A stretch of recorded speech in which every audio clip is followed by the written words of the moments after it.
بسم اللہ الرحمن الرحیم۔ شروع کرتا ہوں اللہ کے نام سے جو بڑا مہربان نہایت رحم والا ہے۔ دیکھتی آنکھوں اور سنتے کانوں کو السلام علیکم۔ السلام علیکم بہنوں، بھائیوں، دوستوں اور بزرگوں۔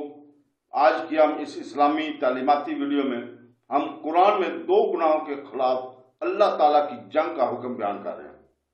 ہم اخلاقیات اور انصاف کے بارے میں عصری مباحث میں ان کے مطابقت پر روشنی ڈالتے ہوئے ان ہدایات کی مذہبی اثرات اور تاریخ میں پس منظر کو تلاش کرتے ہوئے براہ کرم ہمارے ساتھ رہیں اور مکمل ویڈیو دیکھیں، کیونکہ ہم اس اہم موضوع سے متعلق صحافیائی بنیادوں پر اور اخلاقی تحفظات کا تجزیہ کرتے ہوئے بیان کر رہے ہیں۔ تو دوستو، بھائیوں اور بہنوں، سورہ بقرہ کی آیت نمبر 279 میں اللہ تعالیٰ فرماتا ہے، جس کا ترجمہ ہے، پھر اگر تم ایسا نہیں کرو گے تو اللہ اور اللہ کے رسول کی طرف سے لڑائی کا یقین کر لو، اور اگر تم توبہ کرو تو تمہارے لیے اپنا اصل مال لینا جائز ہے، نہ تم کسی کو نقصان پہنچاؤ اور نہ تمہیں نقصان ہو۔ سود کی حرمت کا حکم نازل ہو چکا، اس کے بعد بھی جو سودی لین دین جاری رکھے گا وہ اللہ تعالیٰ اور اس کے رسول صلی اللہ علیہ وسلم سے جنگ کا یقین کر لے۔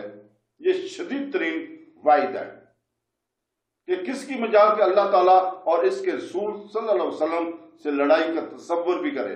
چنانچہ جن اصحاب کی سودی معاملہ تھا، انہوں نے اپنے سودی مطالبات چھوڑ دیے اور عرض کیا کہ اللہ تعالیٰ اور اس کے رسول صلی اللہ علیہ وسلم سے لڑائی کی ہمیں کیا تھا، یہ کہہ کر وہ طائب ہو گئے۔ لیکن آج کل کے نام نہاد مسلمان دانشوروں کا مکمل حال یہ ہے کہ وہ توبہ کی بجائے آگے سے خود اللہ تعالیٰ کو اعلان جنگ کر رہے ہیں اور سود کی اہمیت اور ضروریات پر کتابیں، آرٹیکل، مضامین اور کالم لکھ کر ورق سیاہ کر رہے ہیں۔ تو دوستو، 2 گناہوں پر اعلان جنگ دیا گیا ہے۔ خیال ہے کہ 2 گناہوں پر اعلان جنگ دیا گیا ہے۔ نمبر 2، سود لینے پر جائزہ کی یہاں آیت میں بیان ہوا ہے۔ اللہ تعالیٰ کے ولی سے عداوت رکھنے پر، جیسا کہ بخاری شریف میں حضرت ابو ہریرہ رضی اللہ تعالیٰ سے مروی ہے، تاجدار رسالت صلی اللہ علیہ وسلم نے فرمایا کہ اللہ تعالیٰ کا ارشاد فرماتا ہے، جو میرے کسی ولی عداوت رکھے تو میں اس سے جنگ کا اعلان کرتا ہوں۔ تو دوستو، ارشاد فرمایا کہ اگر تم توبہ کرو تو جو تمہارا اصل دیا ہوا قرض ہے وہ لینا تمہارے لیے جائز ہے اور اس کا مطالبہ کر سکتے ہو۔ اور اس سے معلوم ہوا کہ سود حرام ہونے سے پہلے جو سود لیا گیا وہ حلال تھا۔ وہ رقم اصل قرض ہے سے نہ کاٹیں کہ بلکہ آپ پورا قرض لینا جائز ہوگا۔ تو دوستو، اللہ تعالیٰ فرماتا ہے ایک اور جگہ، یعنی نہ تو مقروض سے زیادہ لے کر اس پر تم ظلم کرو اور نہ اصل قرضے کی رقم سے محروم ہو کر خود مظلوم بنو۔ تو دوستو، ظلم کو ختم کرنے کی کوشش کی جانی چاہیے۔ یہ آیت اگرچہ سود کے حوالے سے ہے، لیکن عمومی زندگی میں بھی شریعت اور عقل کو تقاضا یہ ہے کہ نہ ظلم کرو اور نہ کیا جائے، اور نہ ظلم برداشت کیا جائے۔ یعنی ظالم کو جہنم کا نظر کیا جائے اور ظالم کو ختم کرنے کی کوشش کرنی چاہیے۔ ظالم کو برداشت کرنا ظالم کو مزید جری کرتا ہے۔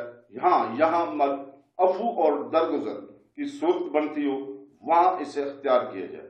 شریعت کا قاعدہ ہے، لا ضرر ولا ضرر، نہ نقصان پہنچاؤ اور نہ نقصان برداشت کرو۔